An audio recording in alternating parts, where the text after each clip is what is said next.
எல்லாருக்கும் வணக்கம். இன்னைக்கு இந்த வீடியோல பிஃபார்ம் அப்படிங்கிற படிப்பை பத்தி தான் நம்ம பார்க்க போறோம். பிஃபார்ம்ன்ற படிப்பு ஒரு அண்டர் கிராஜுவேட் கோர்ஸ் தான்.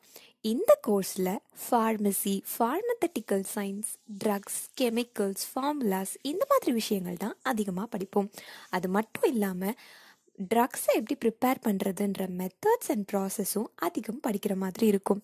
ஃபார்மசி ஃபீல்டில் அதிக இன்ட்ரெஸ்ட் உடையவர்களாக நீங்கள் இருந்தீங்கன்னா இந்த கோர்ஸை கண்டிப்பாக எடுத்து படிக்கலாம். இது ஒரு 4 வருஷத்துக்கான கோர்ஸ்.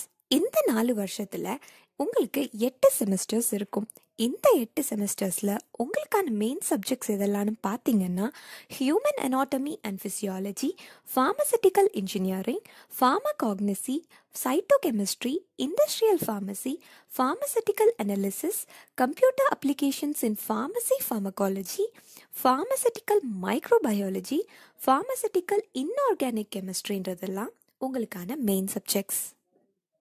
இந்த கோர்ஸை படிக்கிறதுக்கான எலிஜிபிலிட்டி என்னன்னு பார்த்தீங்கன்னா, நீங்கள் 12th ஸ்டாண்டர்டில் ஃபிசிக்ஸ், கெமிஸ்ட்ரி, பாட்னி மற்றும் ஜுவாலஜி அதாவது பயாலஜி குரூப் எடுத்து படிச்சிருக்கணும். படித்து 55லேருந்து 60% எடுத்து போர்டு எக்ஸாம்ஸில் பாஸ் பண்ணியிருக்கணும். இந்த பட்சத்தில் நீங்கள் பிஃபார்ம் ஜாயின் பண்ணலாம். உங்களுக்கு பிஃபார்மில் டிப்ளமா பண்ணணும், அதாவது 10th முடிச்சுட்டு நான் ஸ்ட்ரெயிட்டாக டிப்ளமா பண்ணணும் அப்படின்னு நினச்சிங்கன்னா அப்படியும் ஒரு ஆப்ஷன் இருக்குது. பிஃபார்ம் படிக்கிறதுக்கு முன்னாடி 10th முடித்த உடனே டிஃபார்ம் அதாவது டிப்ளமா இன் ஃபார்மசி அப்படின்ற கோர்ஸை நீங்கள் படிச்சிங்கன்னா அது படித்து முடித்ததுக்கப்புறம் பிஃபார்மை டைரெக்டாக நீங்கள் செகண்ட் இயர்லேயே ஜாயின் பண்ணிக்கலாம். அதாவது பிஃபார்ம் நீங்கள் 3 வருஷம் படித்தா போதும். இந்த கோர்ஸுக்கான அட்மிஷன் ப்ராசஸ் எப்படி இருக்கும்னா, 12th ஸ்டாண்டர்டில் நீங்கள் எடுத்த சயின்ஸ் குரூப்பில் 55லேருந்து 60% உங்களோட போர்டு எக்ஸாம்ஸ் மார்க்கை மட்டுமே வச்சு அட்மிஷன் கொடுக்குற காலேஜஸும் நிறைய இருக்குது. அது இல்லாமல் நிறைய காலேஜஸில் என்ட்ரன்ஸ் எக்ஸாம்ஸ் எழுதி பாஸ் பண்ணால் மட்டும்தான் அட்மிஷன் கிடைக்கும். ஸோ என்ட்ரன்ஸ் எக்ஸாம்ஸ் எல்லாம் எப்படி இருக்குன்னா, ஒரு ஸ்டேட்டுக்கு ஒரு என்ட்ரன்ஸ் எக்ஸாம்ஸ் இருக்குது.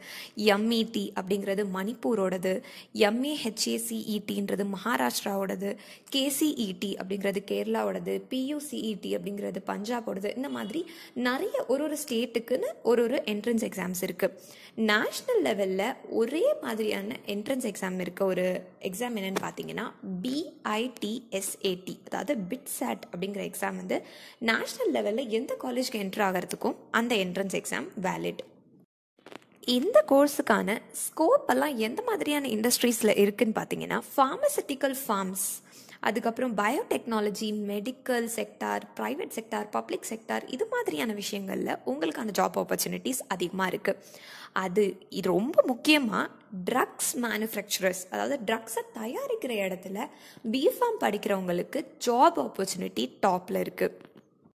இந்த பிஃபார்ம் படிச்சிங்கன்னா உங்களுக்கு எந்த மாதிரி ஜாப் பொசிஷன்ஸ்லாம் இருக்குன்னா, ட்ரக் சேஃப்டி அசோசியேட்டாக நீங்கள் ஆகலாம், medical writer, clinical research associate, pharmaceutical scientist, அதுக்கப்புறம் drug inspector, sales and marketing executive, R and D scientist, drug சயின்டிஸ்ட்னு நிறைய ப்ரெஸ்டீஜியஸான பொசிஷன்ஸ் உங்களுக்கு இருக்குது. பிஃபார்ம் படித்த ஒரு கேண்டிடேட்டை எந்த மாதிரி ரெக்ரூட்டர்ஸ்லாம் ரெக்ரூட் பண்ணுறாங்கன்னு பார்த்தீங்கன்னா, எந்த மாதிரி கம்பெனிஸ்லேருந்துலாம் ரெக்ரூட் பண்ணுறாங்கன்னு பார்த்தீங்கன்னா, கோவென்ஸ், மெடிக்கல் கிளினிக்ஸ், அப்புறம் government drugs research institutions, Novartis, Baxter, Novo Nordisk, அப்புறம் கிளேசோஸ்மித்க்ளின், அப்புறம் ப்ரைவேட் மற்றும் government hospitals, Nestle, Abbott, Cipla இது மாதிரியான ரெக்ரூட்டர்ஸ்லாம் உங்களை ரெக்ரூட் பண்ணுறதுக்கு ரெடியாக இருக்காங்க. பிஃபார்ம் பண்ணி முடிச்சதுக்கப்புறமா என்ன ஹையர் ஸ்டடீஸ் நான் பண்ணலாம் அப்படின்னு உங்களுக்கு நிறைய பேருக்கு டவுட்ஸ் இருக்கும். பிஃபார்ம் முடித்தவங்க எம்ஃபார்ம், பிஹெச்டி இன் ஃபார்மசின்னு எது வேணாலும் பண்ணலாம். அதை விட முக்கியமாக நீங்கள் எம்பிஏ கூட பண்ணலாம் அப்படிங்கிறது தான் ஆச்சரியமான ஒரு விஷயம். பிஃபார்ம் முடித்த ஒரு candidate MBA in health care management பண்ணிங்கன்னா உங்களுக்கு ஸ்கோப் அட்டகாசமாக இருக்குது. அது இல்லாமல் எம்பிஏல ஃபார்மசூட்டிக்கல் மேனேஜ்மெண்ட் அப்படின்னு ஒரு கோர்ஸ் இருக்குது. அந்த கோர்ஸுக்குமே ஸ்கோப் ஜாஸ்தி தான். இது உங்களுக்கு ஒரு நல்ல லீடர்ஷிப் பொசிஷனோட ஒரு ஜாப் ஆப்பர்ச்சுனிட்டி கிடைக்கிறதுக்கான வாய்ப்புகள் நீங்கள் பிஃபார்ம் அண்ட் எம்பிஏ முடிச்சிங்கன்னா இருக்குது. இதை விட ரொம்ப சர்ப்ரைசிங்கான ஒரு விஷயம் என்னன்னு பார்த்தீங்கன்னா, பிஃபார்ம் முடித்த ஒரு கேண்டிடேட் எல்எல்பி அதாவது லாவும் படிக்கிறதுக்கான ஆப்பர்ச்சுனிட்டி இருக்குது. லாக்கும் மெடிக்கலுக்கும் என்ன சம்மந்தம் அப்படின்னு யோசிச்சிங்கன்னா, drug and pharmacy law and ethics அப்படிங்கிற